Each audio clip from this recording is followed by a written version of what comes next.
চলো আজ কিছু অন্যরকম বানানো যাক। প্রথমে আমি বাঁধাকপিগুলোকে ছোট ছোট করে কেটে নুন দিয়ে ঢাকা দিয়ে 10 মিনিটের জন্য রেখে দেব। তারপর এবার আদা কাঁচা লঙ্কাটাকে ভালো করে থেঁতে নিয়েছি আর রসুনটাকেও থেঁতে নিয়েছি। এবার জল ঝরিয়ে বাঁধাকপিগুলোকে খুব ভালো করে হাত দিয়ে মাখিয়ে নেব। এখানে আমি বাঁধাকপিটাকে ভালো করে জল ঝরিয়ে নেব।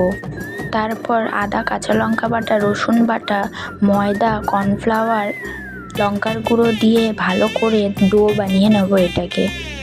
তারপর একটা বাটিতে রসুন নেব, red chilli sauce, tomato ketchup, soya sauce, গোলমরিচ গুঁড়ো, নুন, চিনি, আর হ্যাঁ, এই খাবারটার নাম কি দেওয়া যায় তোমরা বলো।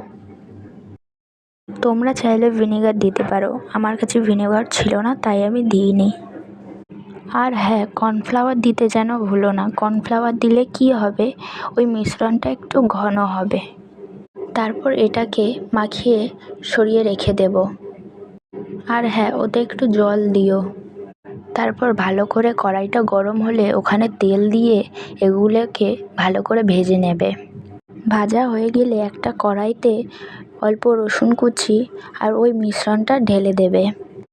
অল্প জল দিয়ে নেড়েচেড়ে ওই পকোড়াগুলো দিয়ে দেবে। এখানে আমি ঝালটা একটু কমই দিয়েছি, তোমরা তোমাদের মতো ঝালটাকে কমিয়ে বাড়িয়ে নিতে পারো। আর হ্যাঁ, এটা আমার সেকেন্ড মিনি ব্লগ, প্লিজ সবাই লাইক সাবস্ক্রাইব করে দিও। আর রান্নাটা কেমন হলো তোমরা কিন্তু বানিয়ে আমাকে জানিও কমেন্টে, কেমন। এই খাবারটা আমাদের এখানে একটা দোকানে পাওয়া যায়, কিন্তু সবসময় যাওয়া হয় না বলে আজ ঘরেই বানিয়ে নিলাম।